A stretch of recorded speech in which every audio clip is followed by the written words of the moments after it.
this will be part 3 of the chapter semiconductors. In the last video, we discussed about the PN junction, correct? And because of which we also understood that there is a voltage developed, there is a region which is called as the depletion region, and all that we studied. Now let us understand, we also understood, just we got introduced to these terms, what is biasing, what is forward, and what is reverse. Okay, now let us get into this a little more detail. PN junction when it is in forward bias. Okay, PN junction when it is forward bias. What does how does it behave? Right, so let us understand the meaning of forward bias. So you have the PN junction here like this. So this is the P type, this is the N type, and you have the depletion region here, correct? So here you have negative charge, they come here, so you have a little bit of negative charges here, positive, correct? Now this you are connecting in the forward bias, P to positive and N to negative. This is how you will be connecting, right? So I hope you are able to follow this figure. I did not draw the, we understood that, or let me just summarize what we learned last class. So you had in the N type, the electrons are the majority carriers, and P type, the holes are the majority carriers, and there is diffusion of the majority carriers, correct? But they do not diffuse continuously, because the moment they diffuse, recombination happens, because of which these ions are exposed, correct? So they come and they destroy the holes, and the holes are destroyed, so electrons are exposed here, the ions are exposed here. So over a period of time, diffusion slows down, and whenever there is diffusion happening, there is a diffusion current in this direction, correct? Now because of this field, there is an electric field in this direction, correct? Because of which there is a force. Now the electrons want to come here eventually, because still the concentration is more, correct? But for the electrons, the force will be in this direction, correct? So opposite to the this thing, and the holes want to come here, it will stop, the field will stop the holes from coming. So there is a kind of opposition, because of which diffusion slows down, but the minority carriers can still flow, correct? Because of which there is drift current. That is what we had understood. Now what happened, this was not when you are connecting it to a battery, correct? So there was diffusion current, drift current, and at equilibrium both of them are balancing out each other, so net current is zero. Now when you are connecting the PN junction or the diode in the forward condition, forward is like P to positive and the N to negative type. So do you agree? Let us write a couple of points. Polarity of junction potential is opposite to applied EMF. What is the meaning of this? See, what is the direction of junction potential? Junction potential is acting in this direction, correct? Applied EMF is in this direction, positive, negative. This is the EMF direction. And the potential is in this direction. That is what I mean. The polarity of the junction potential is opposite to the applied EMF. Now, when you slowly increase EMF, let us say this is a variable one, you are slowly increasing EMF. Okay, EMF is increasing. What will happen? If you increase the voltage, that means there are more and more electrons which are coming here from the negative, right? So there are more and more electrons, and the existing electrons are getting pushed towards it. They get a force, right? Because these electrons are coming and they're pushing this, and the positive charges are coming and they're pushing the holes. So more and more electrons they go, and they are able to overcome this barrier and diffuse, correct? So that is what happens. The electrons kind of give a push to these electrons, which are the majority carriers in the case of N type. They push, and slowly they cross. And what will happen to this barrier junction will slowly start, becoming thinner, correct? So when you slowly start increasing the EMF, the holes from the P side and electrons from the N side are driven towards the junction, because electrons are pushing electrons, repelled, right? Holes are pushing holes, so they are driven towards the junction, because of which the thickness of the depletion region decreases, correct? Why it decreases? Because electrons are able to overcome this, correct? Or I can say that there is a greater force, that this force is getting diminished. Now this force was stopping the electrons from moving. So now electrons are able to move in, crossing that barrier. So slowly that barrier potential is getting reduced. That's what we can say. Correct? So now as the applied EMF, if your applied EMF exceeds the junction potential, you slowly increase, slowly the barrier is diminishing. And if your EMF exceeds the junction potential, what happens? The charge carriers can cross the junction, easily cross the junction, and that constitutes a forward current, correct? So there is a forward current, more electrons are moving here. So there is a current in this direction, there is a forward current in the direction of the battery. Electrons are moving in this direction, there is a forward current. This current rises sharply with the applied voltage. This current which is introduced, okay, this current increases with voltage. Why? Because as the voltage is becoming more, the electrons are getting pushed more, the depletion region is becoming smaller. At one stage it kind of becomes zero. There is no barrier. The electrons are free to move now. There is a constant current. So it all depends on the voltage, correct? Now, even how does the voltage behave in three regions? Let's try to understand that. Okay, so this was your depletion region first, okay, before it was connected. And see here, overall this is a neutral region. Now I say there are majority charge carriers, but atom is neutral. So please don't get confused that P type is N type is negatively charged and P type is positively charged. N type has got pentavalent, that means there is an extra electron, no. Alright, it is actually neutral, think about it. Okay, so because you're not adding an ion as such, right? There is a free electron available, that's all. But as a whole, it is neutral, right? So similarly, this region is also neutral. So let us say if you're trying to move, let us try to understand its potential. How does the potential vary?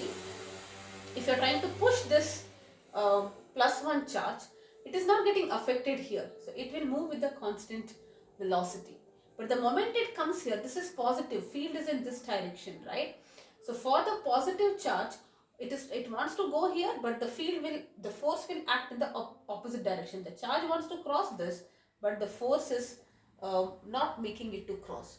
Because of which its speed kind of reduces, but potential energy increases. So potential energy increases, and then it again remains constant. So we can write the graph like this. Okay, so in this region, constant potential energy, constant kinetic energy, because the region is neutral. This charge is unaffected. But the moment it comes here, positive charge wants to go here, the force on the positive charge is in this direction. It's in the direction of field for positive charges, right? Because of which the kinetic energy reduces, potential energy will increase, and here it is neutral. So this is what we call as the barrier potential when it is not connected to any battery. The moment you connect it to a battery, this curve becomes like this. That means this barrier potential reduces and reduces. Okay, so this is when it is not connected. This is with the low voltage. This is with the high voltage. So you see the gap is getting reduced. Correct? So this is what happens. So the diode, we can say that when the barrier is gone, correct? We can say that the diode is like a pure conductor, like it behaves like a closed switch, correct? There is a small resistance now, and it behaves like a closed switch, correct? That means it is as good as a resistor, right? Small resistance, good conductor it has become.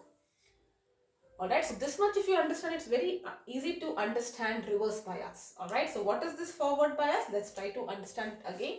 So you have your PN junction, right? So forward bias is when you're connecting P side to the positive, N side to the negative. Alright, now there is a barrier which is created, that is what we call as a depletion region, because the region is depleted of charges, right? They have become the ions because electrons got recombine, and there are positive ions here and negative ions here. That's the region it is called as depletion region, which is preventing the diffusion current to increase. Right now, when you're connecting it, electrons flow here, And when the electrons flow, they kind of push the electrons more, and the holes are also get pushed more.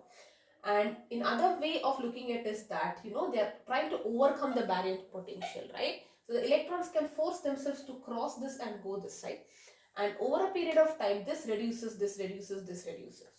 That's the way we understand. And slowly a time comes when there is no barrier junction, and at that time it is as good as saying that there is a steady flow of current from the positive to negative. It acts like a closed circuit. Okay, and this is the graph for this. The potential difference of voltage is constant here. It rises. Why it rises? Because the charge is getting repelled, or it is getting pushed because of the um, potential here, force because of the field, and that's the reason it slows down, or its kinetic energy decreases, potential energy increases. Again, it is constant. But if you are applying a high voltage, this difference will be lesser. Alright, now let us understand PN junction in the reverse biased.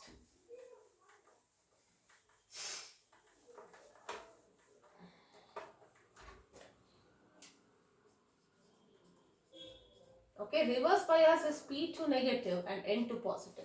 Correct? Polarity of junction is in the direction of applied EMF, right?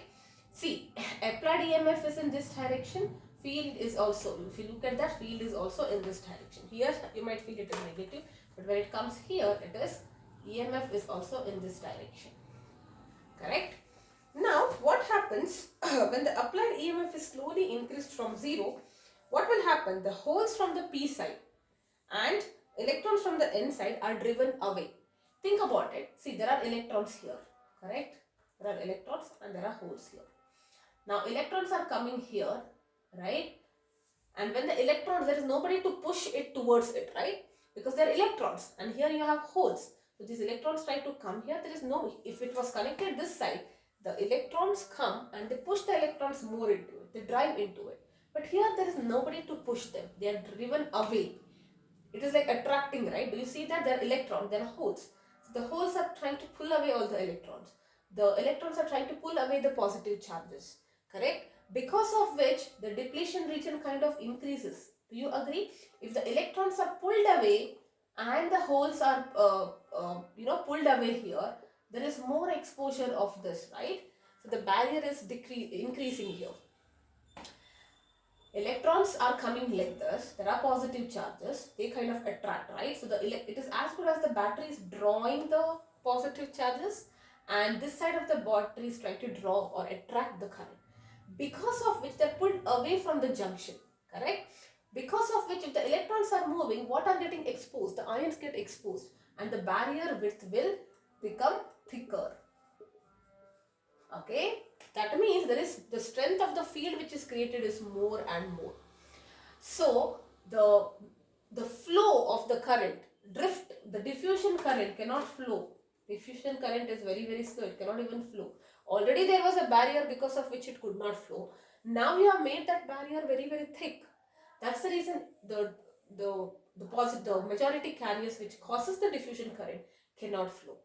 But it is helping the minority carriers. It is helping the drift current. Okay, so the drift current is almost constant. Okay, but it is so small that you can't feel it. Alright, so why drift current it is helping? Think about it. Drift current is due to minority carriers, right? So if the holes want to move here, electrons cannot move because they are getting pulled, but the holes are free to move, right? Holes are pushing it towards, so the holes can move. Or in other words, electrons will push the small electrons towards it. So there is a drift current which is constant, correct? That is what is happening. So when you are connecting like this, the depletion region will thicker. The increase in the width of the depletion region is increasing the resistance or the barrier width, right? Blocking the flow of current due to majority carriers. So I can just say this is 0, but a small current will be flowing due to minority charge carriers. And this is what we call as reverse saturation current. Minority, right? Opposite direction. And when you apply, you go on increasing, this current is almost constant, correct? Almost constant. And when you increase the voltage at one particular limit, the junction breaks. They're applying so high voltage that the junction breaks, and that results in a larger current. Now, why does the junction break? Okay, let's try to understand that. That is also what we call as the avalanche breakdown. Okay, let me just zoom into this again. So there was this barrier like this, correct? I'm just writing this thing, and it was connected to negative and this was connected to positive. Now, if you are increasing the voltage, you're making it higher and higher. What will happen? There is increase in the field also, right? The electric field is so much. And the increase in the field, if E increases, it increases the velocity, it causes a force, right? And velocity of minority carriers will be more, right? That means the holes here are getting super energy. The high energy carriers will break. They will break the covalent bonds and they will generate more carriers. They are also getting accelerated, and this chain reaction continues. And suddenly there is a gush of current, and that is because of minority carriers, and that is the reason large current comes and the junction breaks. Okay, so this is what we also call as avalanche breakdown. What is avalanche breakdown? You are steadily increasing the voltage. We have understood that increasing the voltage is only widening this barrier, and diffusion current will be zero because the negative charges, which are the majority carriers, they cannot flow. They are pulled by the positive terminal, correct? So overall this region is getting increased. Now what happens to the drift current part? Okay, the positive charges which are coming here, they are helping the positive charges, which are the minority carriers here, to move. So there is a steady current. But after you increase the voltage, the positive charges are more energetic. They cross, they break the bonds and set many other minority carriers free, and that results in a large current. That is what we call as the avalanche breakdown. Okay, so if I draw the graph, this is how it is. If I draw the graph for I versus V, you apply the voltage and the current increases. This is in the forward bias. In the reverse bias, you apply the voltage, the current is almost constant and then it breaks down. Correct? So that is one limit for which it breaks down. Right? Now what is an ideal diode? Ideal diode is basically which ideal condition means it is zero resistance. If you can visualize a diode with a zero resistance, then we call it as a ideal diode. That means zero resistance in the forward bias and a perfect insulator of infinite resistance in the reverse bias. And how do you write the resistor of a diode? It is delta V by delta I. R is V by I, here it is delta. What is that small change in the voltage which is creating small change in the current? That is what we call as R, this thing. And the slope of this graph will give you the resistance. Since this resistance is not constant, do you agree? That's what we had studied, non-ohmic device it is. You can see it is not a straight line here. So slopes are different. The resistance will also vary because the current is not varying linearly. Right? So that's the reason. Alright. Now what is the application of this diode? Okay. So it can be used as a rectifier. It can be used as a switch. And in your syllabus, we have to study about rectification. Let us try to understand what is this rectification. Rectification is the process of converting an AC to a DC. Now, have you ever wondered how is your mobile phone getting charged? Okay, so rectification, let's talk about that. The process of converting AC to DC. So how is your mobile phone getting charged? You have the socket to which you are plugging your phone adapter, and then there is a cable, and this is your phone. It is getting charged. The current that flows is AC. There is a battery here, and that battery is nothing but DC. Okay, so how is this happening? Okay, so that's what we are going to consider. Now we have two kinds of rectification. The first part is what we call as the half wave rectifier. Okay, and the diagram looks like this. I'll tell you what is this. You have already studied this transformer. Okay, so yes, and we have a diode here and something like this, and this is to the output, DC output. Okay, DC output. This is our load. Let me write 2 points A and one more as B.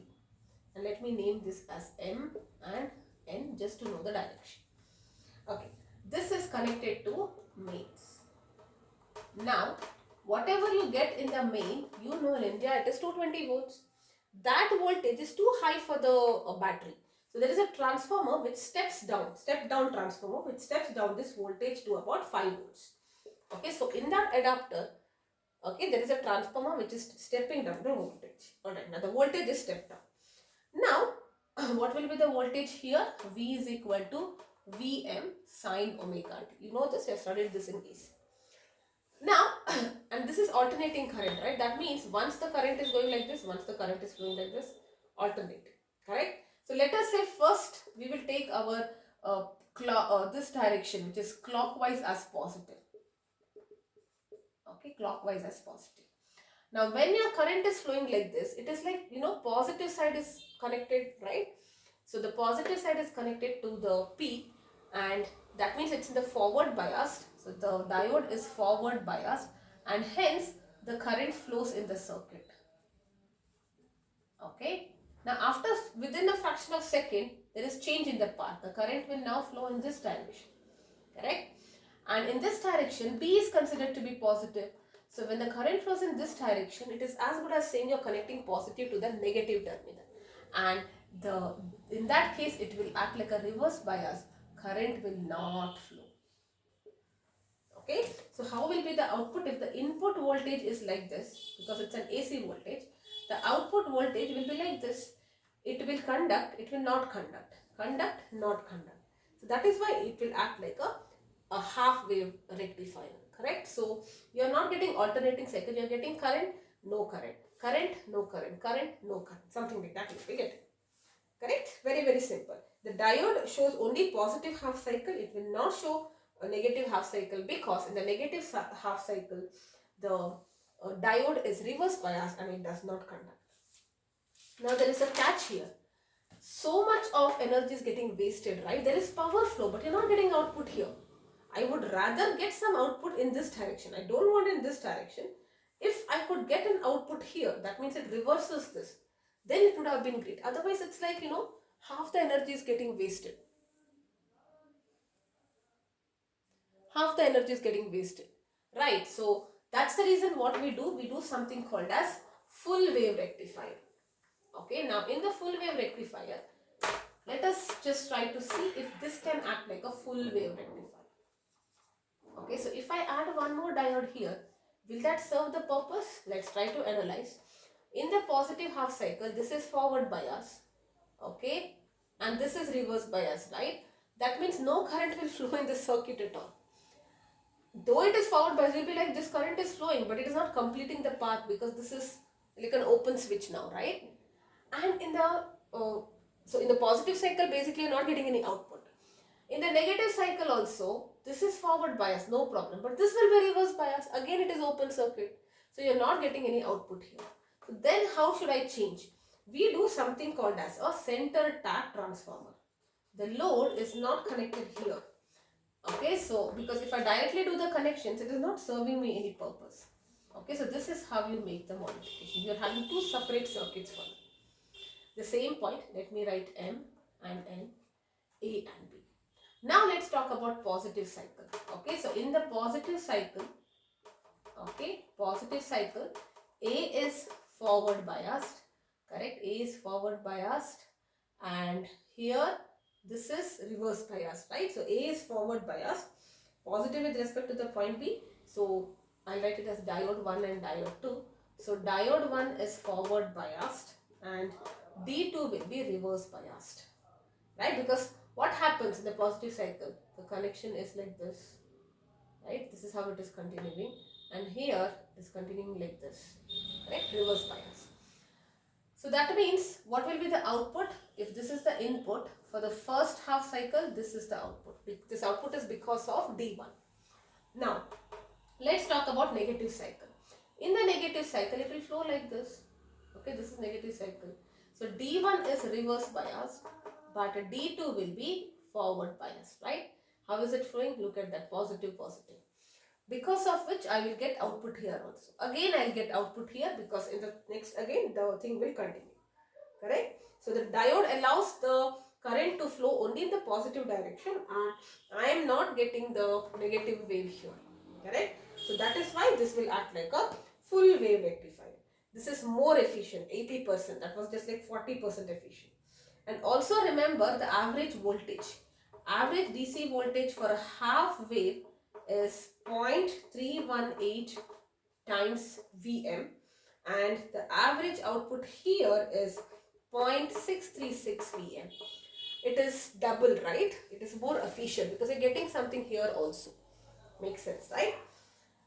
Alright, now there is a problem here. Look at that. Though I'm removing the negative part, right? It is always coming in this direction. My current is not changing now. It is not like going like this, like this.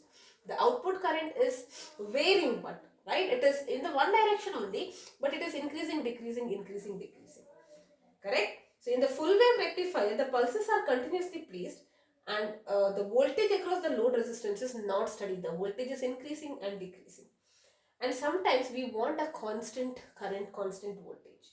Correct? So if you want constant DC, I don't want this variation. I want it to be straightened like this, almost constant. And for that, you use something called as capacitive input filter. You use a filter here. Why are we using the filter? Because to even it out, basically, make it constant. Okay, so you have your full wave rectifier circuit. We'll not write that. The full wave rectifier means that two diodes which is center tapped and all that. The output of this is connected to a filter, which is nothing but your capacitor, which is placed parallel to your load. And here you have your voltage output. Okay. Now, let us try to understand what will this happen. Let me call this as C capacitor, and this is nothing but your filter. Okay. Now, consider a filter circuit consisting of a capacitor C, which is placed parallel with the load RL, and the output voltage of this full wave rectifier will be the input voltage for this capacitor. Correct? Now, what happens? Let us try to understand. In the quarter cycle, first half cycle, okay, let me say quarter cycle. Quarter cycle means what? When the wave is, so this is half, this is 1, right? Quarter cycle means from here to here. The voltage is increasing. Do you see? The voltage is increasing in the quarter cycle. So I can say C is getting charged during the quarter cycle, and when it is charged, voltage across it is increasing. Now C is placed parallel to R, right? So if VC is increasing, don't you agree VRL will also increase because it's parallel, same voltage will be there. So that means in the first quarter cycle, when the voltage is increasing and the capacitance is getting charged, whatever voltage is here, the same voltage will be appearing across VRL as well. Correct? Now, let us say when the input voltage corresponds to the point, the peak point, let me call this as point A. When the voltage input becomes peak, okay, becomes peak at A, then the capacitor, do you agree it is fully charged now? Because it is called max voltage. It is fully charged now.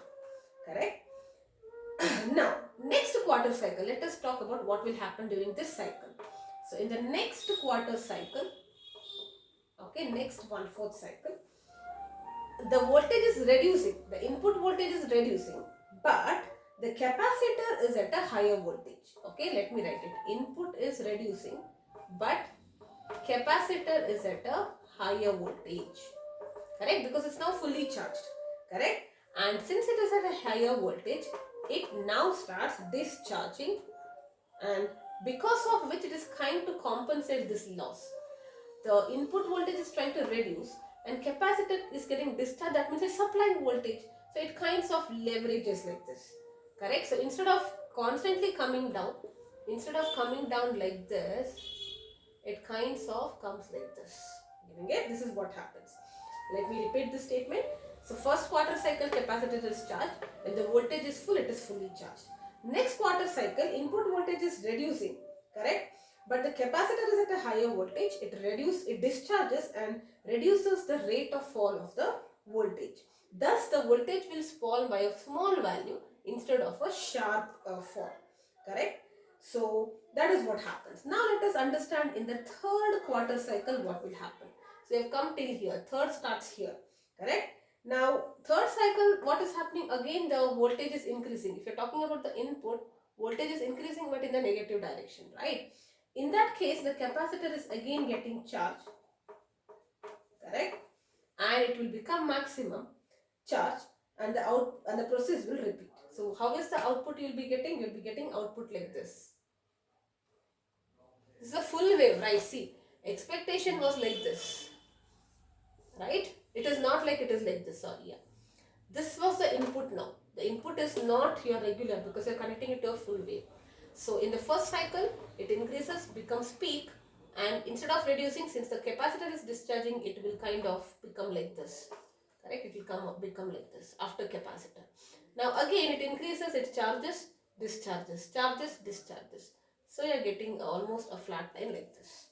Okay, so that is how you can improve if you try to use a capacitive filter. Okay, so that's it about this chapter. Full wave rectifier, half wave rectifier, the small questions, what is avalanche breakdown, uh, what is reverse saturation current, what is forward reverse, all this become important. Okay, so I have done a detailed thing here. If you have any questions, you can let me know. With this, the chapter is complete.